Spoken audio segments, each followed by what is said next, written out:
I'm Joe Forrest, new minister at Westminster Presbyterian, and I am joined by Paul Conley.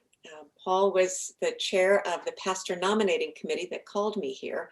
And the purpose of this Zoom call is that in this pandemic, when we are unable to gather for potluck dinners or in the coffee line or over donuts or all of the other normal ways in which we might be able to meet one another, this simple Zoom call was a way by which you could get to know me a little more and I can get to know Westminster a little more. So it's a very simple format. Paul's going to ask me a question or two and I get to turn the tables and ask him a question.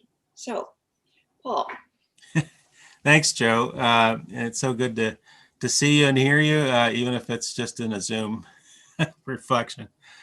Yeah, what I wanted to zoom in, no pun intended, on this February, Louise has put together a series of discussions centering around pilgrimage, and as it pertains to, in particular, to outreach and to mission projects, if you will. And she asked us to get involved with it because I've been involved with outreach for many, many years. In fact, my first outreach or first mission trip was with Westminster in the 60s. So I've got a long history with outreach.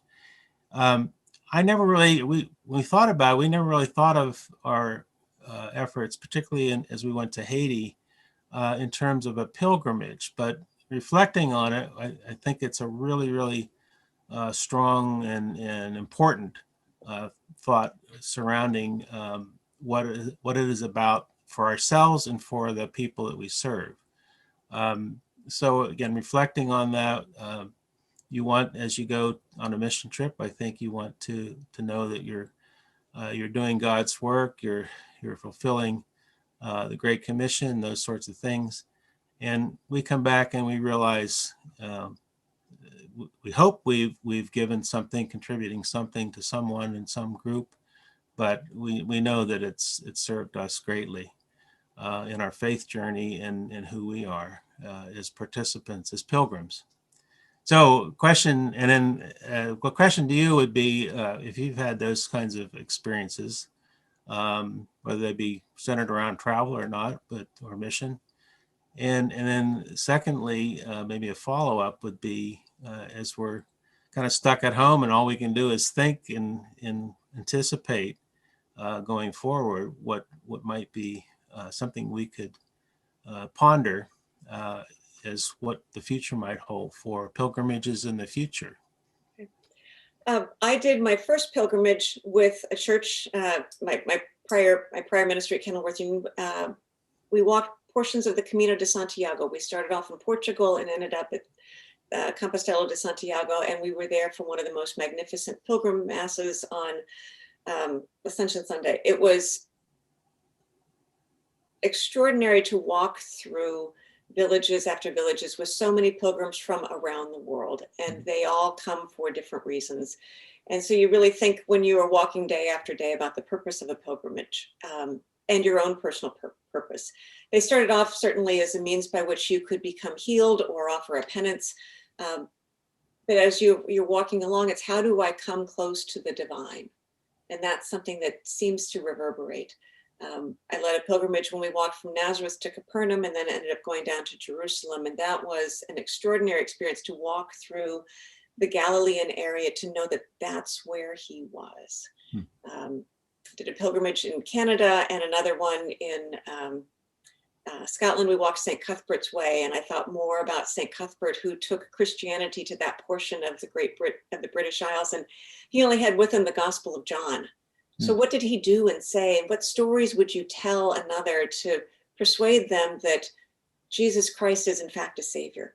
And when you walk along, that brings you closer to the divine and whatever healing you might be able to receive that way. So pilgrimages are a passion of mine now. And in the pandemic, many people are compensating by their inability to travel to go to a traditional pilgrimage site by doing a local pilgrimage and doing it at home. And so there are some friends that are doing the Camino de Santiago, but they are doing so online. And so one friend is walking 40 miles, but she's doing so in and around Chicago. But she's logging on every day and she's going from point to point to point to point. But it's a very intentional thought of where am I going in my walk with God, and how am I going to be leaving this experience, bringing God closer with me in my daily routine. And we don't need to fly away to do that. Certainly it becomes more profound in the company of others. But you can even do these things alone, whether it be walking a labyrinth or out walking in the day. So. Yeah, I was just, as you were saying that, I was thinking of the labyrinth. I hadn't thought of that, but certainly that is and we have that for those that may not realize, we have one of those in our south courtyard, permanent. Beautiful. It's beautiful. And then at Easter time, we traditionally put up a labyrinth in the either the fellowship hall or in the, well, I think it's generally in the fellowship hall. There's a big, it's not made out of plastic or something, but it's also an opportunity for that. It's a way to step off and walk with God. So my question to you. Yeah. The PNC met for months and months and months and months, and a lot of arduous work. So now that it's done, you have your Tuesday evening free. What do you miss about the PNC since you don't have it anymore? Well, yeah, certainly the camaraderie, and we hear that from so many other PNCs that there's the bonding that takes place amongst all of the members of that effort. I don't know that some of this is reflection, but certainly in each of those meetings, we always start up with a devotional and certainly prayer, and then we went into the order of business. There was also some time to chat with one another. And sadly, I think our last in-person gathering before the pandemic was probably in March of 2020. And then everything else after that was Zoom. We tried to later in the year get together, but in the abundance of caution, we did not. And certainly not being able to visit churches was something different that we had to contend with. But using the technology, leveraging the technology worked well. But it did. I still want, once this starts to get back to normal, we all pray and hope that that's going to happen sooner rather than later. That we want to get back together again as a group. Just the other day, I was thinking I'm going to pick up the phone and just make some phone calls to the fellow PNC folks and just see how people are. We did have a little reunion. It was just one Zoom meeting, and but I think we probably want to do more of that again as things start to free up.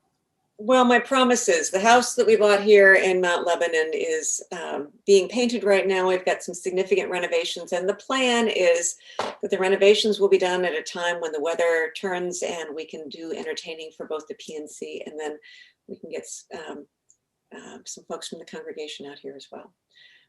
Paul, thank you for this time. Yeah, thank you too, and thank you so much for taking on this great challenge to be our pastor for many years to come. Thank you so much. Thanks, Paul.